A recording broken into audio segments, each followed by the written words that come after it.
you for being here. Welcome to the H2O Leader interview. So it's an honor to be with a person like you that is leading an important company and organization in Israel.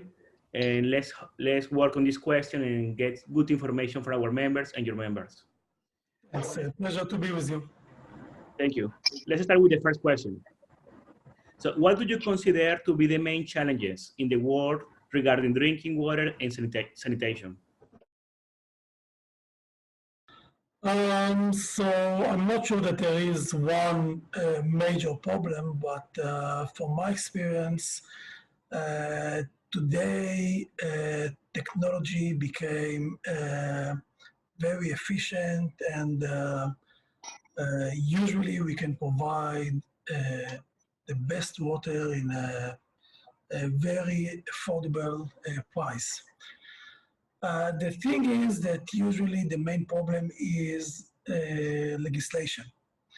And we usually see that lack of sufficient legislation, lack of permitting became the major obstacle for the industry to provide a larger amount of seawater desalination plants worldwide, and also in South America, of course. You're correct. Your legislation is a big challenge for so many countries. And how do you feel about the economic side? You know, how hard is that side as a challenge? So, as I said, basically nowadays price became much more affordable. Lately in Israel, IDE Technologies won a very large seawater desalination tender while offering a price of 40 cents per cubic meter, which is the lowest ever.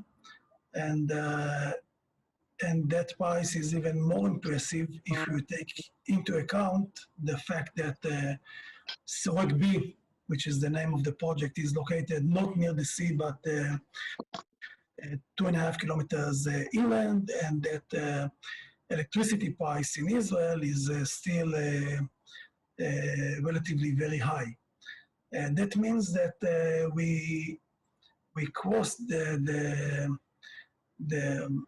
limit of 40 cents per cubic meter, and there are also other companies that provided more or less the same price in the last 2 or 3 years, and I believe that 40 cents and maybe even lower than that in the coming years is a very affordable price.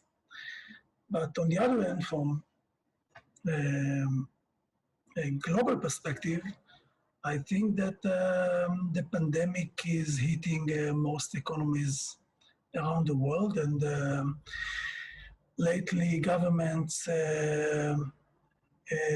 had plenty of projects that are required due to the pandemic, and I think that that challenge of a government being able to financing desalination projects or other infrastructure projects is the main obstacle now. Yeah, that make totally sense. And just a last question related to this first question. What will be your advice from the legal point of view for countries in Latin America? How can we do better to streamline, you know, the challenges of water and sanitation?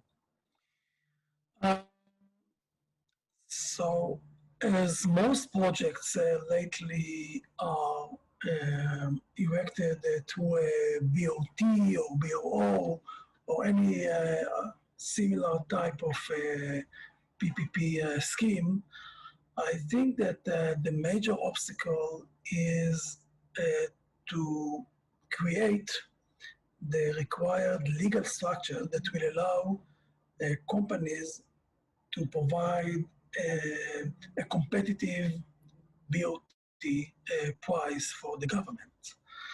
That means that not only do we need to allow the private sector with a secured environment, meaning that all permitting are in place, location is secured, all environmental risks are already taken care of. You should also make sure that financial aspects are also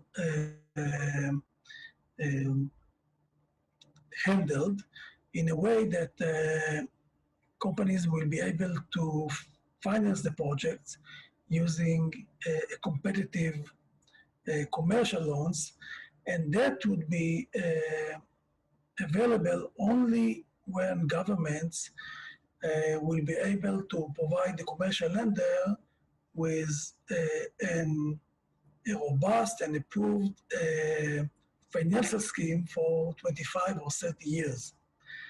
That means that government should take some financial risks on itself, like, for example, exchange rate risk, political insurance risk, and similar risk should be taken by the government, and that will allow the private sector to provide with a cheaper and more affordable price of the water. Thank you. Let's go to the next question.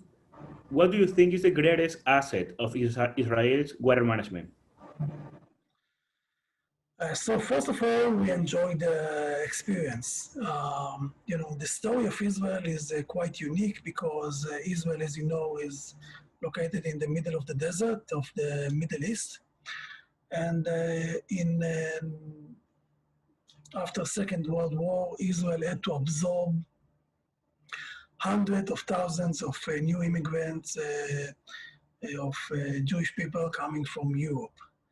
And back then, Israel was a desert. I mean, there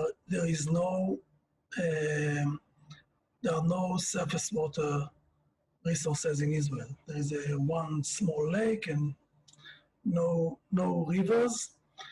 And back then, in 1948, in Israel there were no housing, no education, no schools, no hospitals, but also no water. And the government of Israel decided to create a new source of water, and the only source of water, of available water, was the seawater. And back then, I'm talking about 70 years ago, it was like science fiction. But only 15 years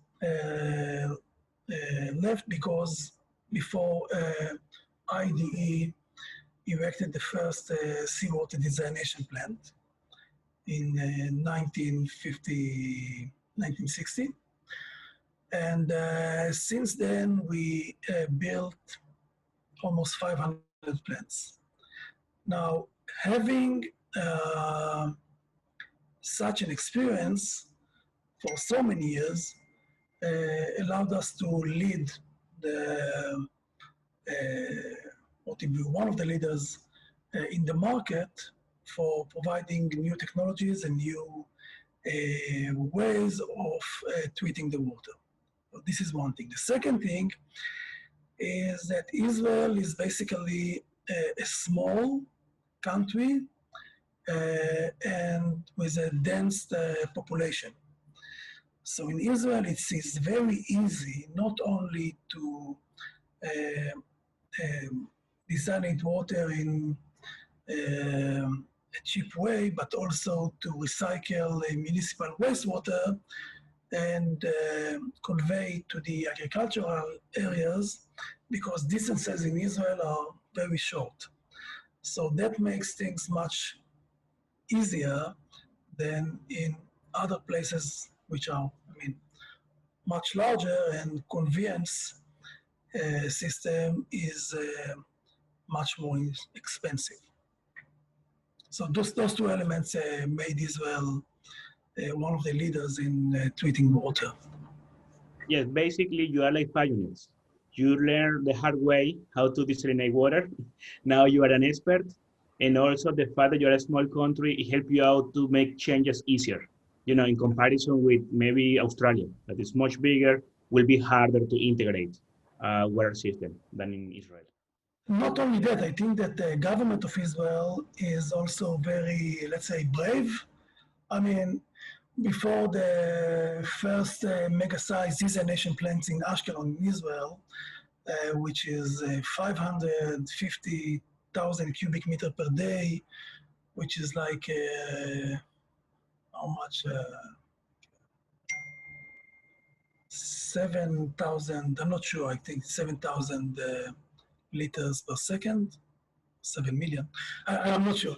I mean, before that, the largest plant was 50,000 cubic meter per day. So the Israeli government took a huge risk by deciding on a new desalination plant, which is more than 10 times larger than the largest plant that was built before that. Also with sewage treatment. I mean, the first, or the Israeli ambition was to recycle 90% of the municipal wastewater, which is again something which is very ambitious, and the ability to take reasonable risks, I think, allowed the country to lead the industry in many aspects. Yes, of course. And as we know, water is really important for the economy of any country and for the population. So thank you for the answer. Let's go to the next question. So we received some information from the Embassy of Spain in Tel Aviv, and they were telling us that the production of desalination water and reused water increased by 117%. However, at the same time, the use of fresh water dropped by 40%. So how do you think this relationship is going to be in the future? In Israel. Yes. So, as I said, in Israel, I think the government decided to exhaust all reasonable ways of minimizing the water consumption. And they did it by two major actions. One, as I said, is by recycling municipal wastewater and utilize that source of water for irrigation. And the second thing was by educating the population using TV commercials, using educational programs since, I don't know, third or fourth grade till to the entire education period of every student in Israel. Pupils and students are studying how to save water. But we reach, I think, some kind of minimum. I mean, Israel being a developed country, the water consumption in Israel, although being a developed country, is one of the lowest, if not the lowest, within the developed countries comparison. But since we have already exhausted all municipal wastewater, and we exhausted potential reduction in water consumption by citizen, and we also exhausted all the available surface water, I think that every drop of additional water in Israel that would be consumed would have to be desalinated from the seawater, because we don't have any additional sources of water. Okay, perfect, thank you. Next question. As you know, in any country, we have the private sector and we have the government. So related with water management, what is the secret? How Israel make it work?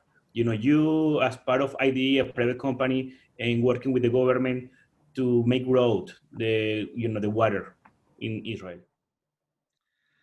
So, as you know, I have two hats. One is CEO of ID Water Assets and ID Technologies, and the second one is the executive chairman of Israel Desalination Society. And that society combines all relevant sectors in Israel: the governmental sector, the private sector, and the academy. And in Israel, we enjoy a very high level of collaboration between all those three sectors. I think that we maintain open channels of know-how transfer, of consulting between all those sectors. And I think that allows us, first of all, that allows the government to lead to lead the world with utilizing seawater desalination by providing or by implementing the most advanced technologies, by using or utilizing the most advanced financing structures, and by controlling and monitoring the water manufacturing in Israel. And I think that you can see the results that in Israel there is no shortage of water, although we lack any, as I said, any source of surface water, and rain is very scarce. And unlike other countries in the region, the water availability in Israel is unlimited. So when you say there is an open channel between government and private companies, what do you mean? How it works? How is this open channel helping out to the water sector? So first of all, there is the regular bureaucracy. I mean, in Israel there is a water agency, a desalination agency, which is highly professional and very experienced and educated, which combines of some of the best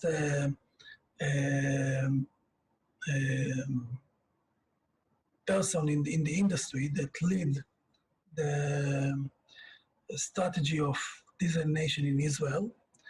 And this agency enjoys a lot of experience, and as I said, the availability of very experienced and knowledgeable people. In addition to that, the society itself is a stage where public aspects of desalination are discussed in an open way. Every opinion is allowed, and the government, as one of the participants in this in those discussions, can hear different approaches and can also enjoy an approach not only to let's say the more experienced companies like IDE or Mekorot, but also to smaller companies and even to startups companies that suggest different or new ideas and different types of innovation in that field. And the combination of all of that is, I think, is the condition, or is the reason why Israel is such a innovative region for desalination. Thank you. Let's go to the next question. In which industrial sectors do you believe desalination and water reuse are becoming more important? Yeah. So first of all, I think that due to the climate change, there is no question that residential market will be always the largest consumer of seawater desalination, because the availability of clean water is becoming more and more scarce on one hand. On the other hand, there is population growth in many areas, so no question that residential consumption will always be the largest one. But in terms of nutrients, I think that the agricultural market is becoming the most interesting sector. Or even before the heat of the pandemic, the prices of crops, not all of them, but some of the crops, became very, very high, and many crops, the price of many crops became very expensive. I'm not talking only about, the extreme cases like avocado and mangoes and berries, also other crops like simple vegetables like lettuce or tomatoes, and even all types of citrus became much more expensive. And the pandemic only increased that phenomena. So we can see a phenomena where the prices of crops is increased, the prices of manufacturing of seawater desalination is decreased, and availability of surface water and rains is also very low. So all those three trends together made utilizing seawater desalination as a source of irrigation water to become more reasonable in many areas. Now, I'm not saying that desalinated water can replace rain. I'm talking about the areas where water and surface water became much more scarce. And in those areas, which are not so few, I think desalination has become a very, very reasonable solution, and sometimes the only solution. Yeah, I totally agree with you. In the case of Latin America, I can tell you that Mexico is one of the leaders on desalination for agriculture. And we have seen some cases also in Chile, Argentina. But I agree with you. At the end, if you don't have the water, you need the water for agriculture. So it's the only option. Next question. So related to the Israeli regulation for desalination. So what do you think is one of the key legislation of the key elements that help out to promote desalination in Israel that we can use in Latin America? So basically, it's a very simple answer. I mean, the desalination agency of Israel, which is a very low prices of water, because all of the background work that they do or they did before submitting the tender.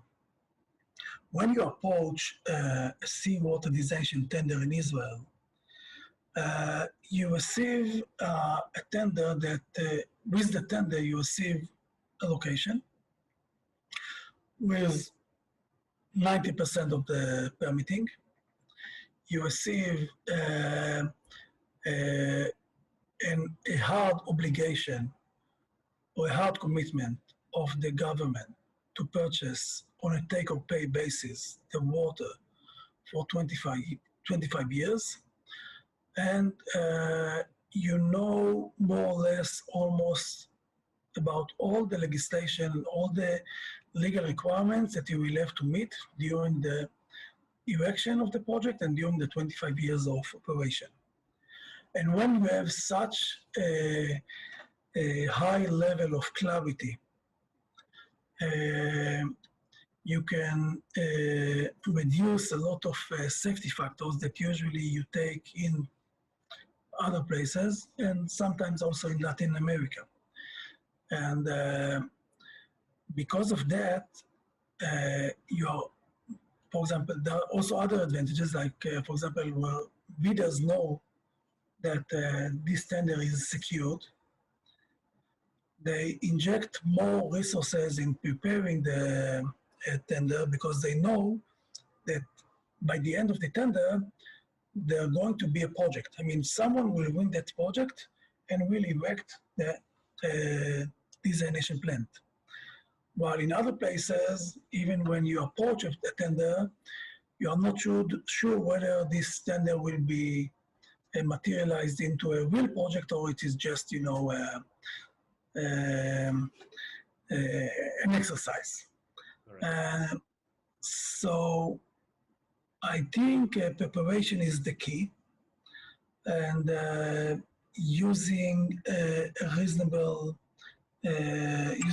assumptions is also a key. And also, I mean, you need to get help of sophisticated and reputable advisors. In Israel, there is also the local market is already very sophisticated, but at the beginning they used global law firms and technological firms that had experience with preparing a tender.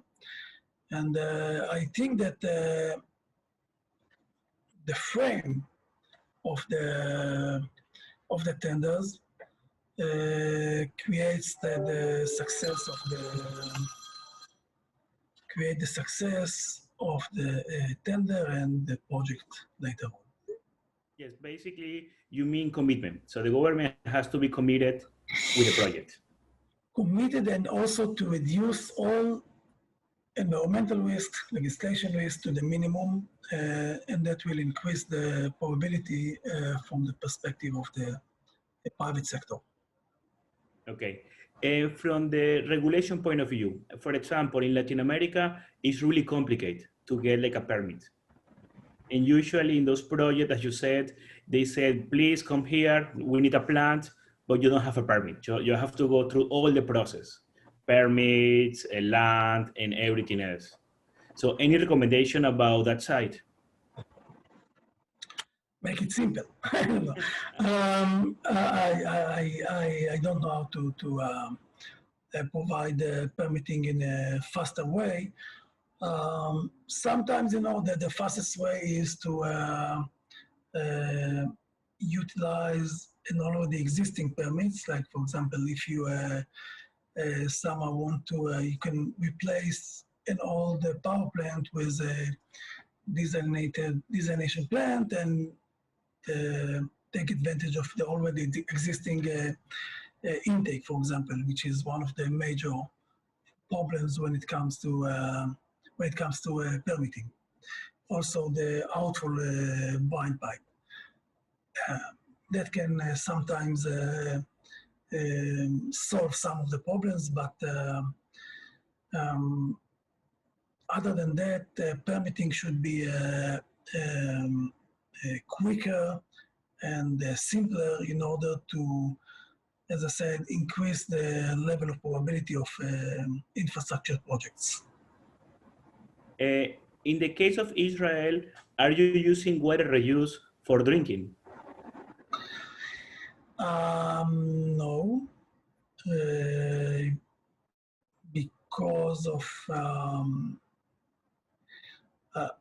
the simple answer is no, and that's mainly because we need a lot of water for irrigation.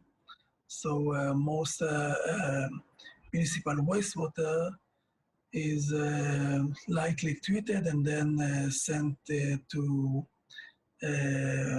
agricultural areas using a different grid. So, and in addition for that, we still need to add also regular drinking water to the requirements of the farmers. But this is the reason that we don't use reused water for drinking. But ID as a company, we have a lot of experience with providing reuse for drinking requirements. I don't know if you're aware that in Latin America, a big challenge is about water reuse for agriculture. Several countries, they don't have the regulation, or basically there is not a good positive perception of the population about using water reuse for agriculture. So any recommendation on this topic?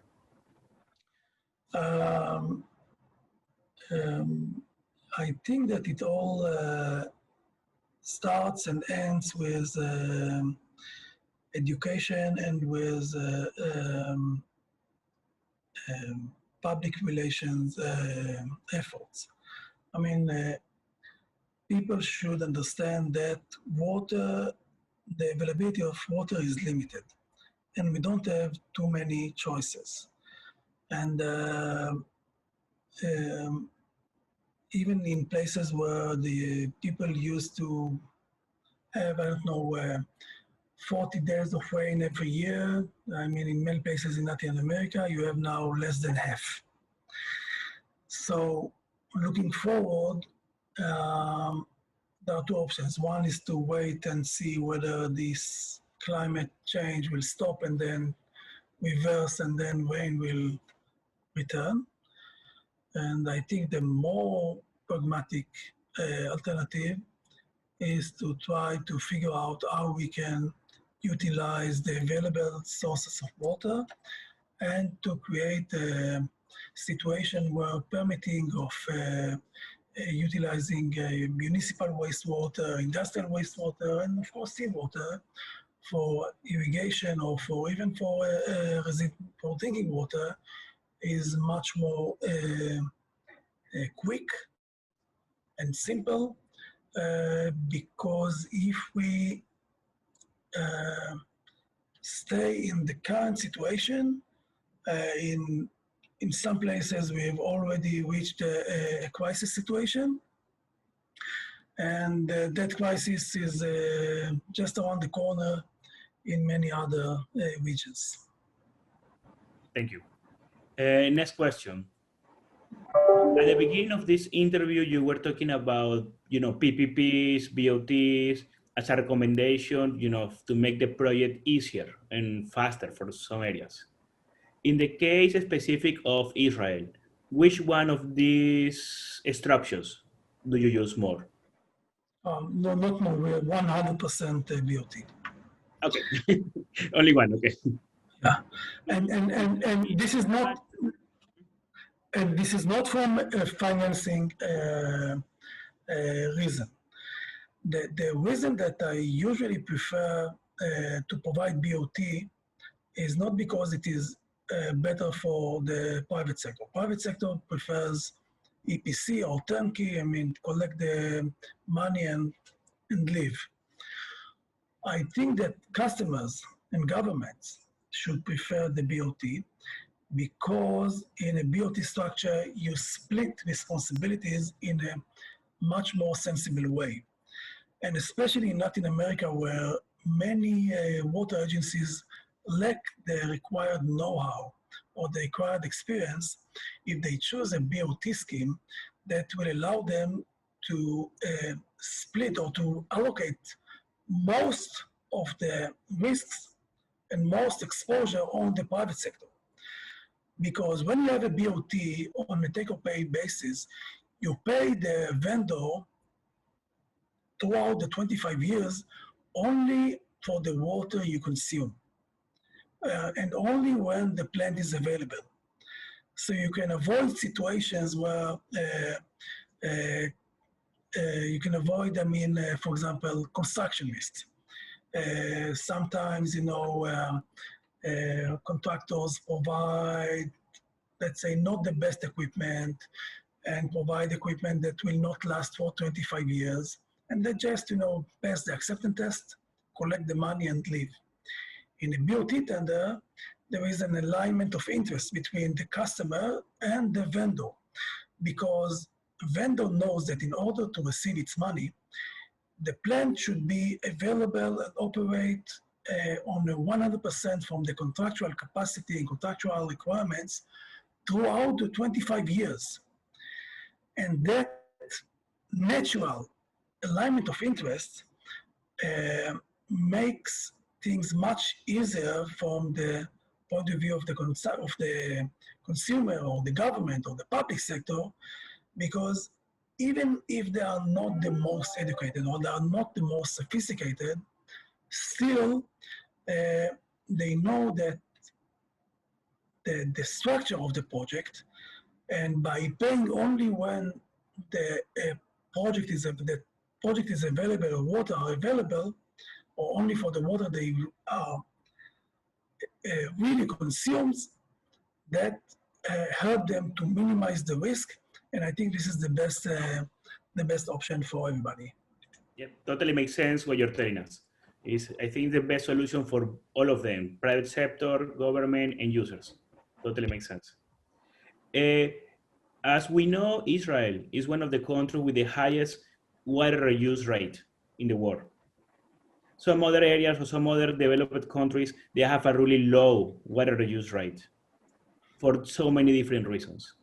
Do you have any thoughts, any ideas or recommendation for those countries? Why should we do more water reuse? Any tips or pointers of why Israel is a pioneer in water reuse?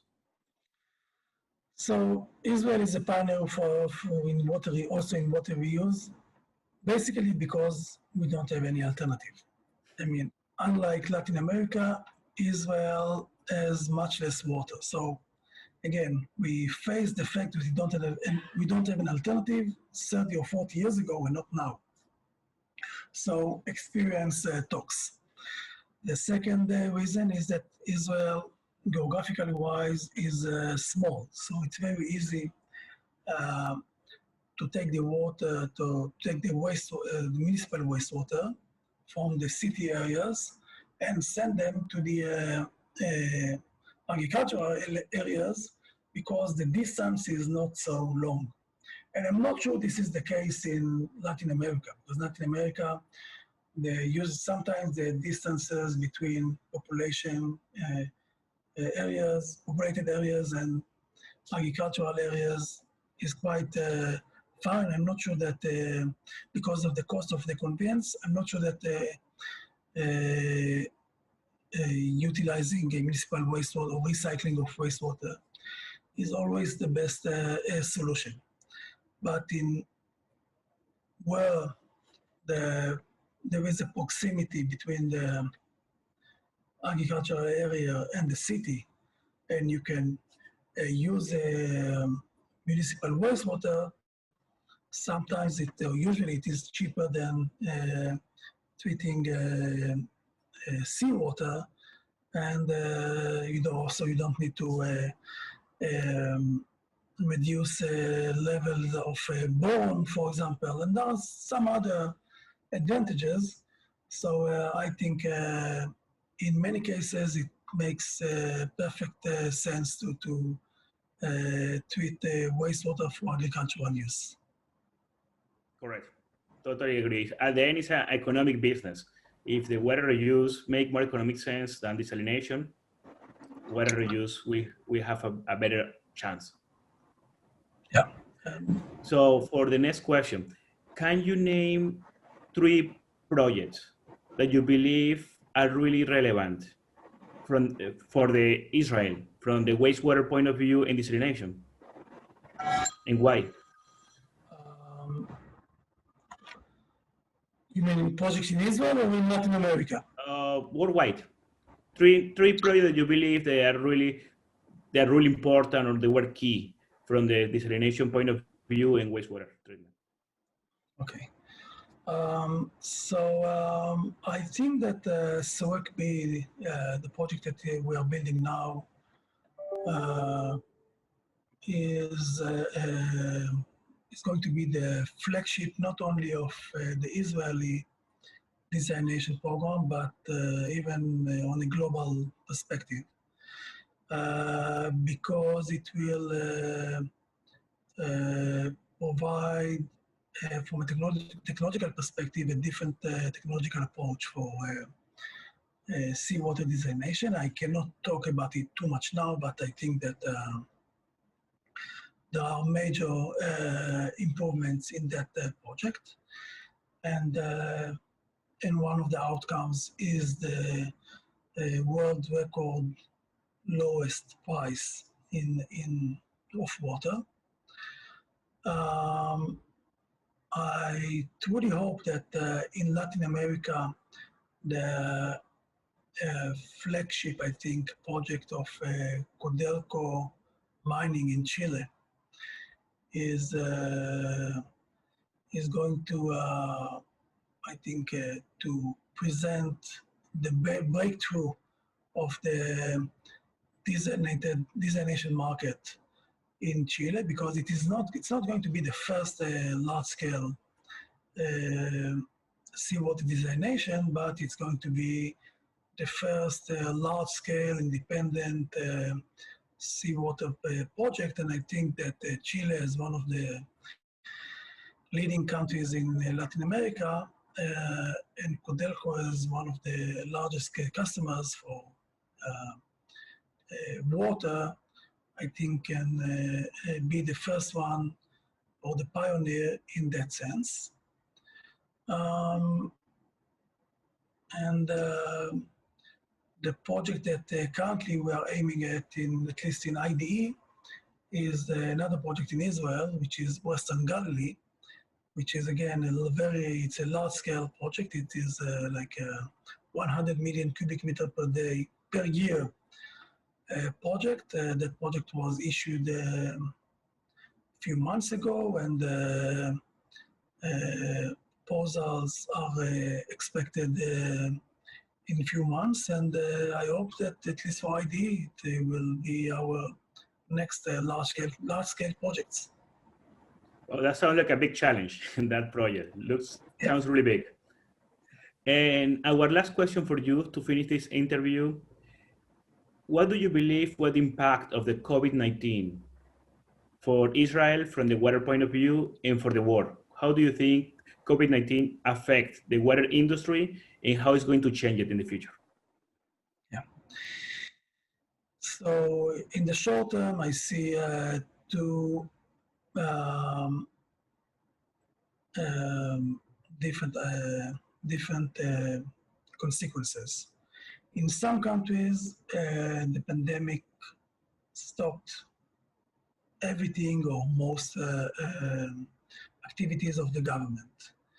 And you can see that the projects and programs are postponed, and that the government and water agencies are not operated, and things are kind of on hold. While in other places, you can see the opposite phenomena, where in order to increase the economy activity, government decided to expedite infrastructure projects. And in some countries like Israel, and in the US, for example, in other places in the Middle East, in the United Emirates, in Saudi, you can see a situation where government, in order to support the economy, expedited the infrastructure projects, including water projects, and now you can see some kind of blooming of the number of water projects. In the long run, I think it has to be seen. I think that many economies came to the understanding that infrastructure is much more fragile than they initially anticipated. And I believe that we will see, when the pandemic ends, I believe we'll see some kind of rethinking about infrastructure that will end with some major scale